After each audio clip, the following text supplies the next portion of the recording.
Good morning everyone. So maglalagay na kami ng toppings sa aming cake.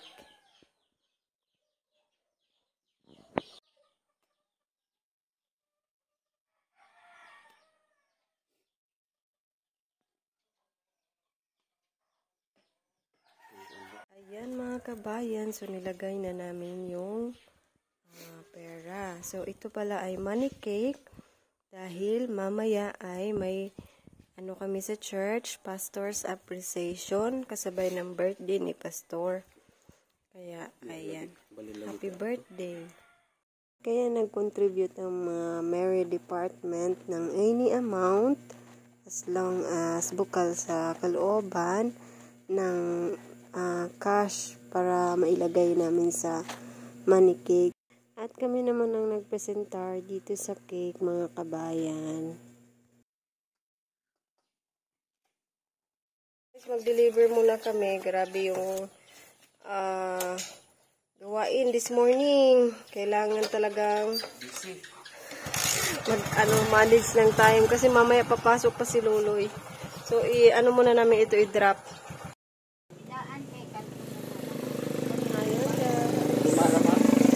Mag-deliver na kami.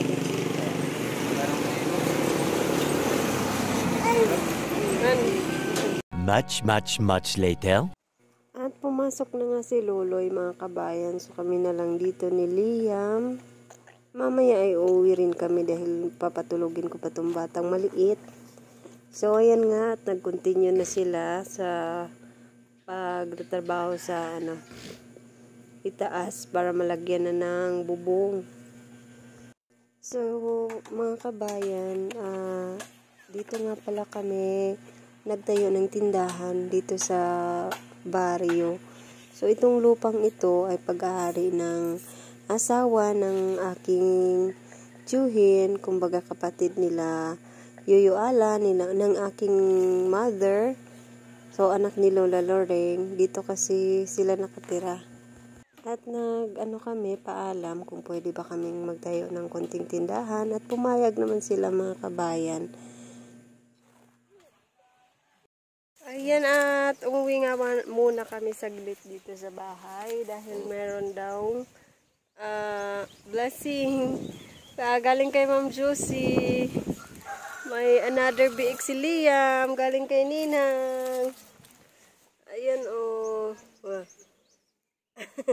At ang baboy ko, thank you so much, Ma'am Josie. Salamat, Ma'am Josie. At ang break ko. Mga kabayan, so bali nalagyan na pala ni Loloy ng yung first coat. So mamaya ay i-continue pa ni Loloy ito dahil hindi na kaya sa oras, mga kabayan, at kailangan pa niyang pumasok. So dito, ito muna for now. Bali yan yung bubunutin para sa money cake, yung may happy birthday. So ito naman po pala ay Bible cake. So, keep on watching lang, everyone. Ayan, at nagpakain na kami sa biik. Ayan, excited talaga si Liam magpakain ng mga alagang biik. Klap-klap-bi. Thank you, Ma'am Josie. Thank you, Ninang Josie. Klap-klap-klap-klap. Salamat, Ma'am. Uy, salamat sa surprise ni Ninang. Thank you po, Ma'am Jose. Si Lord. Ay! Tuwan, giyabo ang water sa bek. Ayaw, kay water man to ni Pig. Pigi. Makain siya, oh. Diba? Pig is eating. Bebe? So, puntahan naman natin yung isang biik at pakainin naman natin yun. Lagi! Yung isang biik, mga kabayan, parang hindi pa siya sanay na nilalapitan siya. Ayun yung kumain. Hindi siya sanay. Yung unlike nung isa na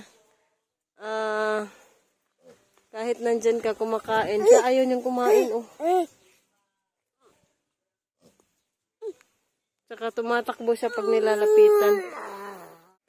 Nakabalik na nga kami dito sa baryo. Ayan nga't nalagyan nila ng bubong yung itaas. Konti na lang yung kulang at matatapos na po yan, mga kabayan.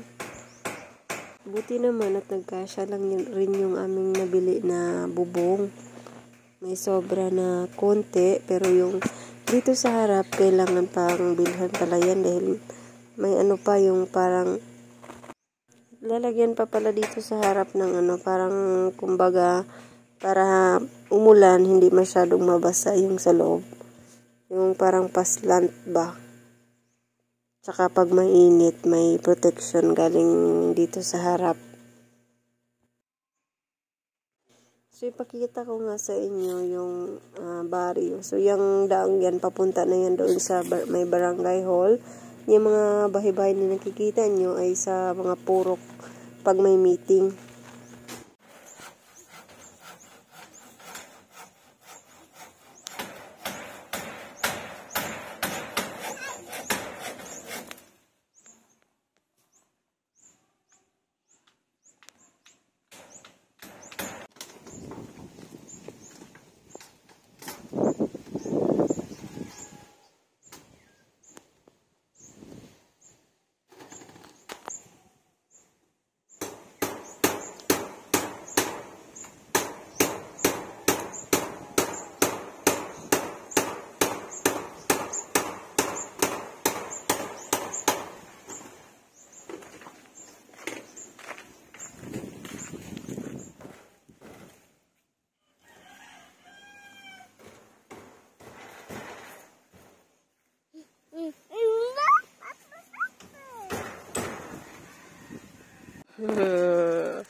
Duyan muna kami dito ni Liam. Oh, may magandang duyan sila dito at Auntie Angeline. Murag true. Say hi. Hi po. At nagustuhan naman ng bata. Ganda ng duyan, oh. Pang ano na style. Pang native. Saan kaya nila ito nabili?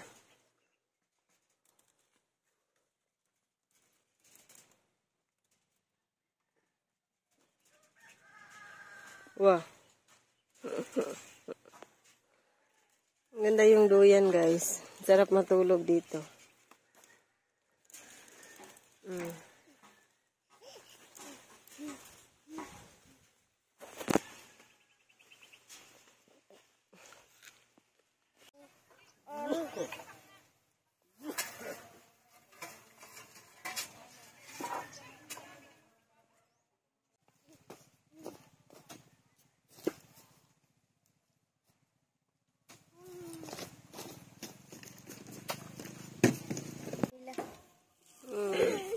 Natumba mo. Whoa. Hello. Oh no! My belt is broken!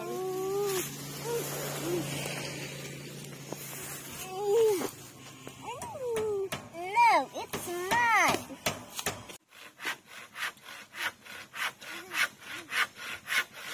At dahil natapos na nga sila sa itaas sa paglagay ng bubong, ay dito naman sila sa gilid para maglagay ng mga marko. So, yung kahoy na ginamit namin dyan ay 2x2.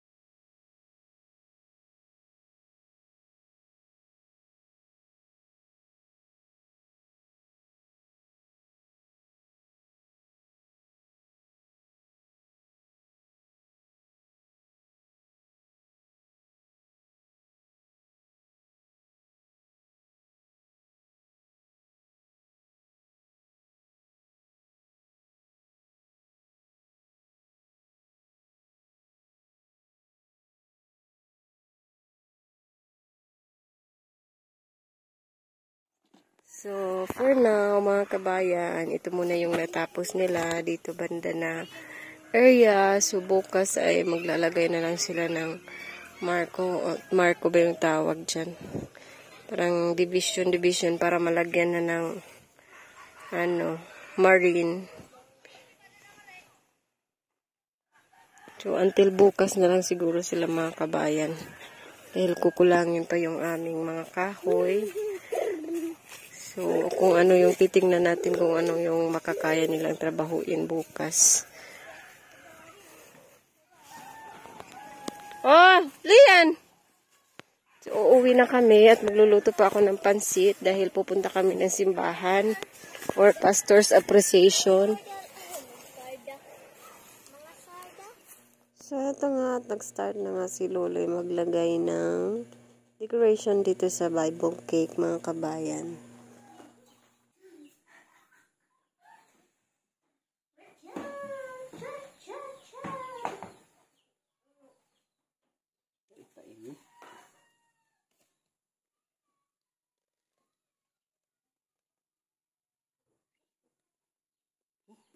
So, ayan, natapos na yung cake. Jeremiah 3:15, and I will give you pastors according to your mine sa banal heart, which shall feed you knowledge and understanding. Yung penmanship ni Loloy sa papel, kapareha lang po ng paggawa niya dito. Walang pinagkaiba. More practice pa. Di, Jud. Imong agi, Jud, sa bullpen at saka dito sa cake. Parang nagsulat ka lang talaga sa papel. Walang pinagkaiba. Ganito yung penmanship na, mga kabayan. Magtumba na ni mo.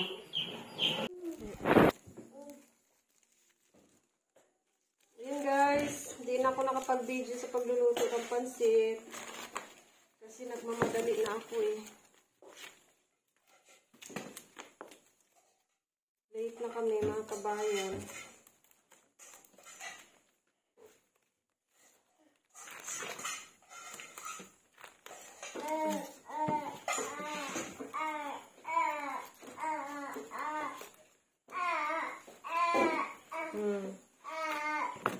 Yung cake, ayun ko